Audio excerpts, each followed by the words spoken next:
Hello, everybody. Scott Golden with Golden Opportunities Coaching here.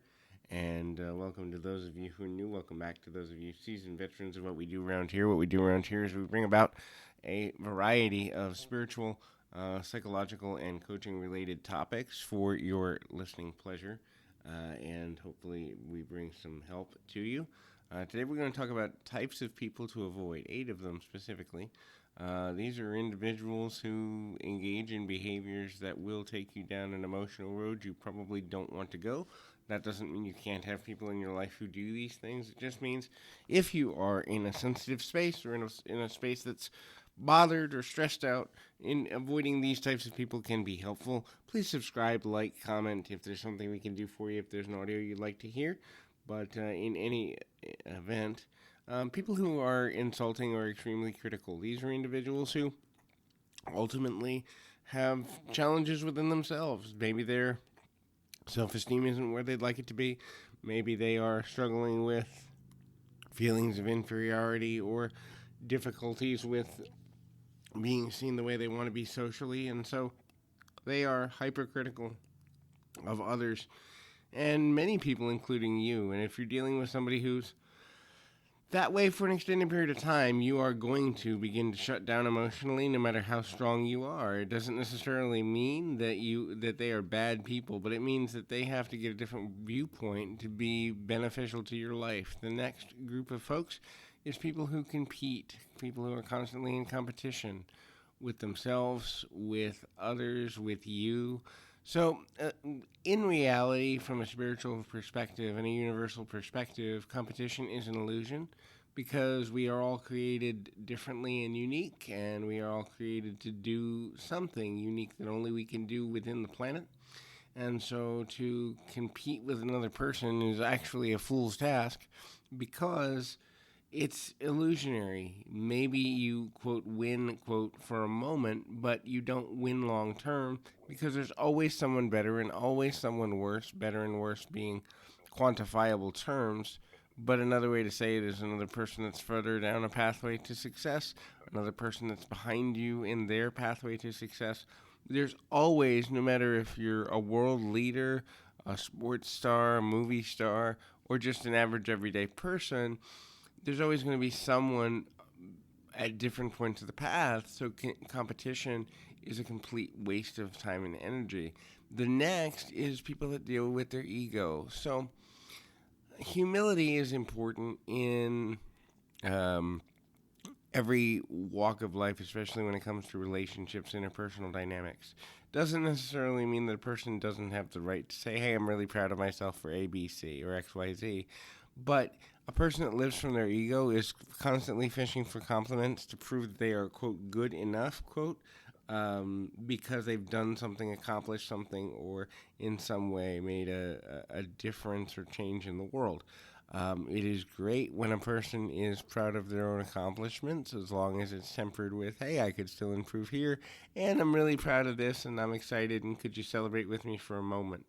Momentary excitement that lasts, a few hours to a few days, awesome. And I think there's a place for that for every person. But when a person's living from their ego, either seeking constant validation and compliments for the things they've done or the things they're going to do or how special they are, they will drain you because you can give them compliments all day long and they're never going to be satisfied. Now, they may pretend to be satisfied for a moment, but much like a dog who is looking at the treat bag, they're going to be right back on your door looking for more compliments in a few minutes.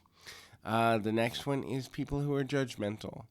Look, we all have to discern whether a person is positive or negative. We all have to discern whether a person is progressive or destructive. We all have to discern certain things about people. But judgment is the belief that we know more about a person than we actually do, right? We often think we know because a person behaves a certain way. Oh, he did this because A, or she did this because B. But in reality, unless we ask proper questions and we can assume or assimilate that the person is being honest with us, we don't really know a person's motives to something. And the claim to know and to judge based on that often false knowing is dangerous. So if a person is judgmental constantly, that means even if they're not doing it to your face, they're judging you too. And if they're judging you too, then they're probably doing so harshly, or they may be insulting you behind your back, or they may be making judgment calls about your personality or presentation of self that are harmful. And especially for folks that are very disingenuous and borderline fake, they will only reveal this when something isn't going the way they planned in the core of the relationship. So you could know someone for several months, maybe even several years, and then all of a sudden when you have outlived your usefulness, they become judgmental of you. And in reality, they've held those judgments all along. It just wasn't productive or progressive for them to share them. And now when they're not getting what they want, they do. So if you're dealing with a judgmental person, just be careful, because judgmental people can be judging you too without you knowing it. Next is dealing with people that are self-destructive, be that people with suicidal ideation, people with addiction, people with constant negative thinking, people that are maybe starving themselves or engaged in an addictive behavior that's unhealthy as it relates to their body, their mind, their spirit, people that are overly manipulative, that sort of thing. All of these are people to avoid, because a self-destructive person will drain your energy.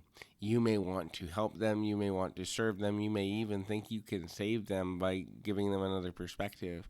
But if they're not willing to go on the self-discovery journey, if they're not willing to change their behavior, I say this all the time, and my clients who are listening to this, you'll know this line, but you can't teach desire. And I think one of the biggest flaws in our society is the falsehood of trying to teach desire to a person who does not want to change. There is a group of people in the world, I'd say a good 10 to 15%, who just, they like where they are, or they're comfortable where they are, or taking a desire to change themselves is too big a risk, or they're burnt out and they don't want to try, or any other number of things.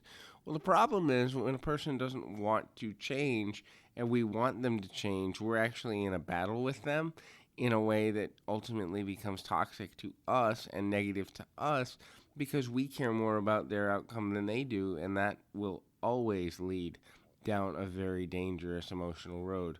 The next thing is dealing with fake people.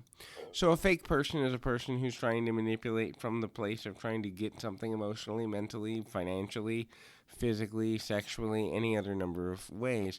This is a person who's trying to get something for the benefit of themselves, and they will use your emotions to get ahead. Now, a lot of times this happens in family dynamics when people are just exchanging pleasantries, but they're not really invested in each other. This will happen in friendships that have been outgrown.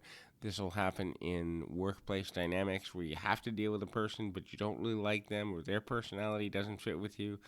Dealing with fake people, once you realize they're fake, trying to turn a fake person into a real friend can be an exhausting experience, and is very rarely, if it ever, worth it. The next one is people who are controlling. So people that are controlling are very insecure individuals. These are individuals who think that if they know what's going to happen, or they can control what happens, or they can manipulate circumstances into happening in a certain way, they're going to have more leverage, they're going to have more security, they're going to have more significance maybe, or feel more loved. And it may work for the controlling individual for a while, several weeks, several months, maybe even a couple of years. But control ultimately comes down to taking away a person's individuality and freedom. And so if you're dealing with a controlling person, no, they will not love you enough to change. And no, they will not ultimately see the benefit of you unless it aligns with what they already believe. So dealing with a controlling person is often not worth it. The final point is drama. People that are into drama, people that are into gossip, people that are into what's going on with others to a detrimental level, people who care too much about what's going on around them and not enough about making positive motions for themselves. Now, it doesn't mean we can't talk about what's going on with other people just to catch up, but when it becomes drama, when it becomes gossip, when it becomes focus on them more than ourselves, this is negative because sooner or later they will talk about you as they're talking about others. And if you're not focusing on yourself and your own evolutionary journey, then sooner or later you'll be taking time away from yourself and wondering why you're not getting what you want to out of life. So they may use that drama as a reason to kind of negatively influence themselves and waste a lot of time, procrastinate, and sort. So hopefully this audio has been helpful. If it has, please leave a comment below. If there's something we can do to help, leave a comment below there too.